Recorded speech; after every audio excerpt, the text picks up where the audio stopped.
কি রে তুই যাস না এখনো? আমি তো ভাবছি তুই গেছস গা, এলে ঘরে লইছি। এ মাইয়াকে আমার বউ, হবু বউ। তুই গেলে ঘরে বিয়ে করবো, 1 সেকেন্ডের লেগে আমি বাড়ি খালি রাখতে পারবো না। দেখা তুই জলদি যা। আচ্ছা শোনো, এই হচ্ছে সেই জিনিস, ঝগড়া পিএইচডি, যে কারণে তার লগে আমি সংসার করতে পারতাছি না। 2টা দিন তুমি তার খুব ভালো করে খেয়াল করবা। সে যা যা করে ওইটা আমার লগে তুমি করবা না। যদি করো তাহলে তোমার উড়ি দিতে হবে। আমি বাড়িতে ওর বাইরে হইতে পারলাম না, তুমি আরেক মেয়ে লইছো। তো তুই কি মনে করছো তুই বাড়ি থেকে বাইরে আমি গলা ধরে দিব? আমি ওই মালই না। কামটা তুমি করতে পারলা? তুমি খালি ওর উপরে উপরে ঝগড়াটাই দেখছো। আমি যে ভিতরে তোমার এত ভালোবাসি না, তোমার চোখে পড়ে নাই। আমি আর ঝগড়া করুম না, তোমার যা মন চায় তুমি আমার লাগে কইরো, দরকার পড়লে তুমি আমাকে হাত তুলে আমি কিছু করবো না। আমি কোনো কাছে যাবো না, আমি তোমার পায়ে ধরে। আচ্ছা ঠিক আছে, ও যাইবো না বাড়ি থেকে। বাড়িতে যাবো না মানে? যাইবো না মানে যাইবো না, 2 দিন বেড়াইবো। চিনোস না করে মাম তো কই ডালিয়া।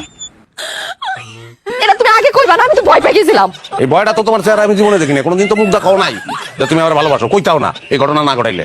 যাও খাওন দাও, মেহমান আইছে, 3 জনের কামনা করে দেখ। কেমন আছো?